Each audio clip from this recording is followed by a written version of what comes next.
Dagijay duwang disipulos na Jesus magmagnada nga mapanjay Imaus mga 11 kilometers manipod Jerusalem nga mapandajay Imaus pagsarsaritaan da dijay napasamak ka ni Jesus aldaw ti Domingo dayto jay resurrection day ni Jesus ket malmalday da pagsarsaritaan da maipanggap ka ni Jesus gaputa tinamnamaan da nga mangisalakan kadakwada ket apay nga tanatay inlansada ijay krus aging gana nga matay ket intanom da ket ijay nga gundaw di magmagnada na Jesus na inayong kadakwada nga nagna ket saan da nga nadlaw na irupaan ni Jesus. Okay. Isu nga di magmagnada kuna ni Jesus anya iti pagsarsaritaan sino dayta nga ibagbagayo ket kunani sinmongbat nga ni Cleophas nga may nga disipulos ket kunana apay si kaayati may nga bisita dito nga saan mo nga ammo iti napaspasamak dito iti napalabas nga alalda gaputa DJ apumi wenno jay managana ni Jesus may nga propita manakabalin nga isu iti namnamaan mi nga mangisalakan iti Israel ngem apay metenon nga tiniliwda inlansada ijay krus dinusada ingana nga matay sadan to intanem ket may sapay nga pagsidsidawan mi napandag iti babae ijay naitan naman na awan mo't nakita da ijay ket ada nagparang kanu nga anghel nga kunada na biag ni Jesus napan mo't ijay kakaduami nga disipulos purnukan mo nga awan ni Jesus santo nga isinmongbat ni Jesus nga saan da mo nga isuli dyan ni Jesus o anyan nga o foolish ones nagmaag kayon is low of heart to believe apay nga anyo nga patyen ti insurat dagiti propita nga masapul nga ni Kristo masapul nga agsagaba sakbay nga mapan iti gloryana.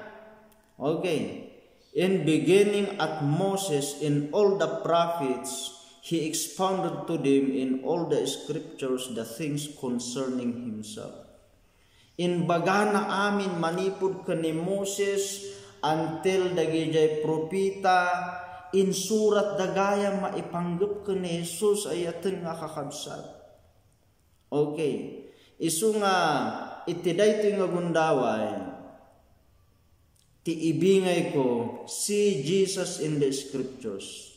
Kitaan tayo ni Jesus dito'y Biblia. Gaputa ento no makita tayo ni Jesus dito'y ayatan nga kakabsat una yan.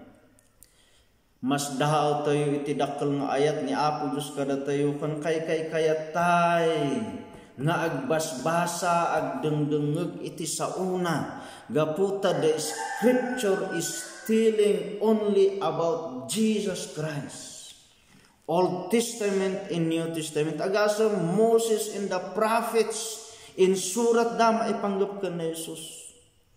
Isu nga mapantayo man number 1 ija Genesis. Ija Genesis ayatan nga kakabsat.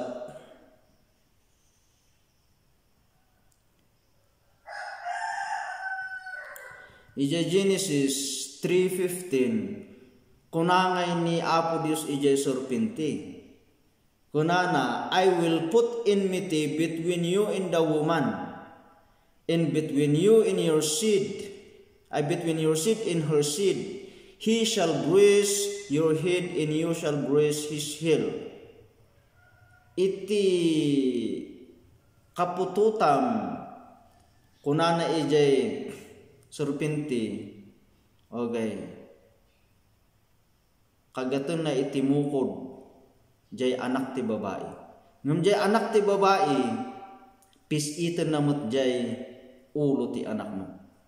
Okay, amuyo ti ibagbagana ditoy Jesus at the cross.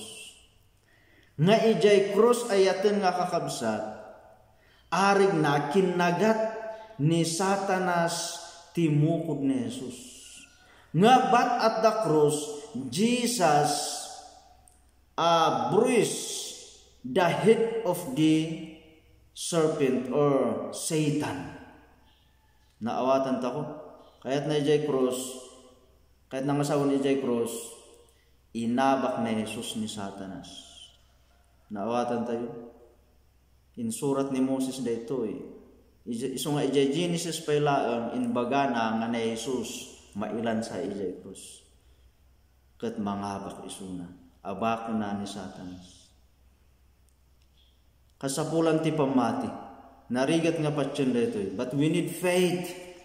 Hallelujah. And number 2. Amoy jay numbers. Basit lang iti makita dito yung nagado. Ijay Old Testament maipanggap nga na Jesus. Dalang iti talo nga maibingay ko. Ta number 2 dito, ijay Numbers 21 verses 8 to 9.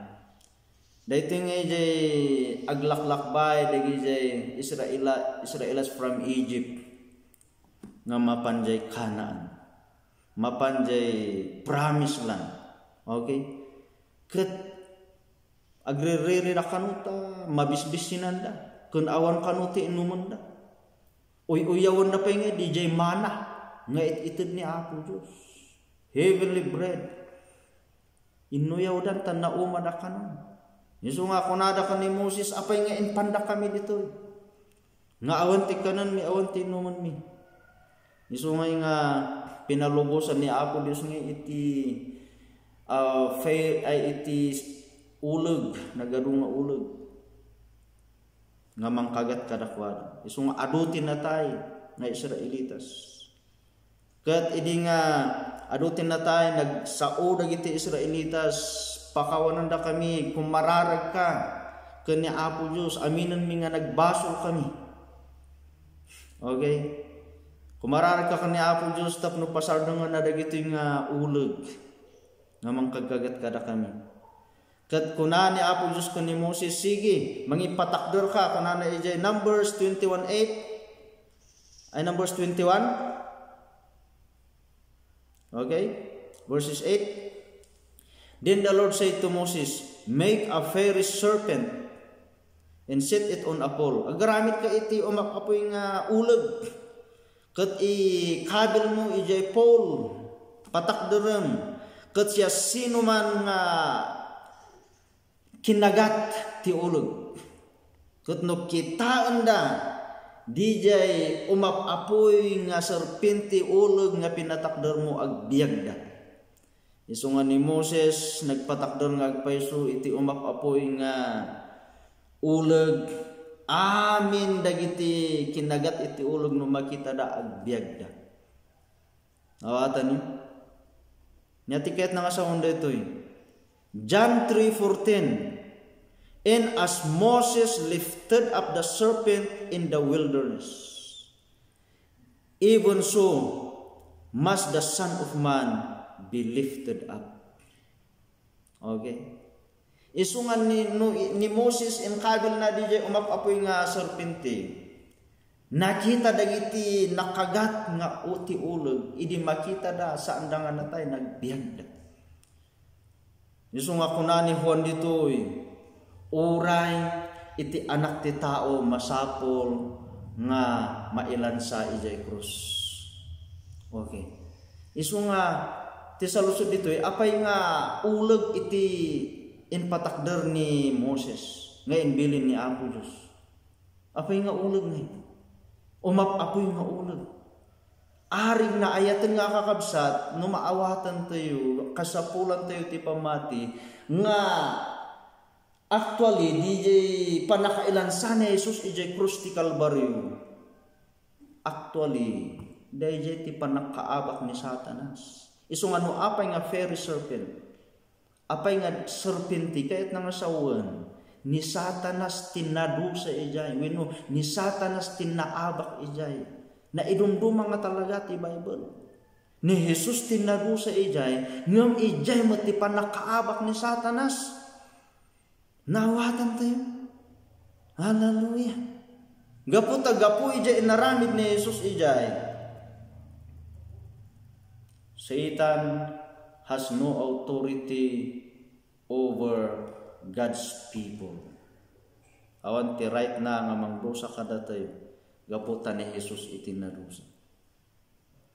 Nakita tayo?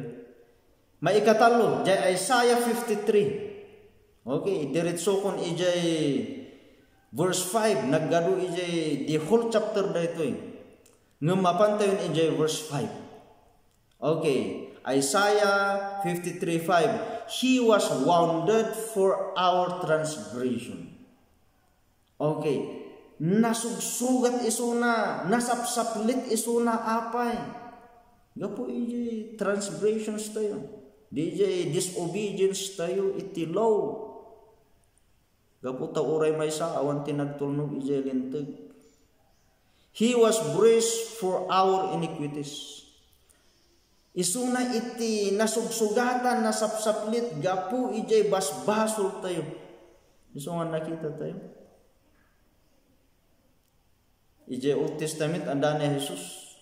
The chastisement for our peace was upon him. Dijay dusa tapno umay tital na kada tayo. Ijay tinaramid ni Jesus, ijay krus. And by his stripes we are healed. So nga nakaskas daot isuna iti nasugsugat ijay krus ti Kalbaryo. Dayjay iti panakaagas tayo. Nagado ijay chapter 53 iti Isaiah. Isuna na uyang nabaybayan para kada tayo. Ijay verse 14, gapu ijay inaramid ni Jesus, God will give him the glory. Ited ni Apo Diyos iti gloria nga para ken kuana. Kuti nakaskas dao pa ditoy ni Jesus ibingay na iti reward na kadagitim na matikin kuana. Okay? Nawatan tayo nagaruda pa ijay scriptures mabalin nga ibingay kunto into no sumarsaruno nga alaalda. Hallelujah. Nga iti Biblia sarsaritaan na ni Apo tayo nga Yesu Kristo. Isu nga ayatan nga kakabsat no apay nga agbaligid tayo, no maawatan tayo ti Bible, ti baligi ni Jesus, hallelujah, ijay krus ti Kalbaryo. Uray ijay Old Testament ayatan nga kakabsat ibagbagana nga iti baligi ni Jesus, inabak na ni Satanas, gapu ijay inaramid na ijay cross ti Kalbaryo. Apayantay nga maitulad mo tayo ijay disipulos nga ni awanan ti mangisalakan tayo. Natayan. Isu nga kuna ni Jesus nga maag. Antay nga maibilang akadagiti maag. Nga no, antay nga agbasa iti Bible nga for knowledge only. Amu tayo iti history, binasa tayo iti Bible from cover to cover. Ngam no saan tayo nga nakita ni Jesus dito. No para lang iti ulo tayo, we are nothing. Ani ati kunana iti John 16:33, I have overcome the world. Aping inuberkam na inabak na itilubong. Jay krus ti ibagbaga na iyan.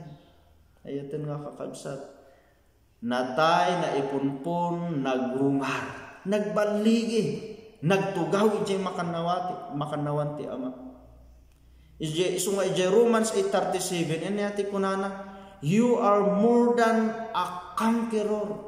Pagbaligyan yung amin nga persecution, amin nga kapadasan ti biyag, amin nga sakit iti biyag, agbaligit tayo because of Jesus who love us. Anya DJ love nga ibagbaganan dito. He show His love for you because of the cross. In pagkita natin ayat na kadatayo, ijay cross ni Kalbaryo, iso nga cross man ang tiwag bagana. Philippians 4:13, I can do all things through Christ who strengthens me. Gapom man ang kaneso Kristo nga nabaligid tayo. Amen. Madaydayaw ti Apo.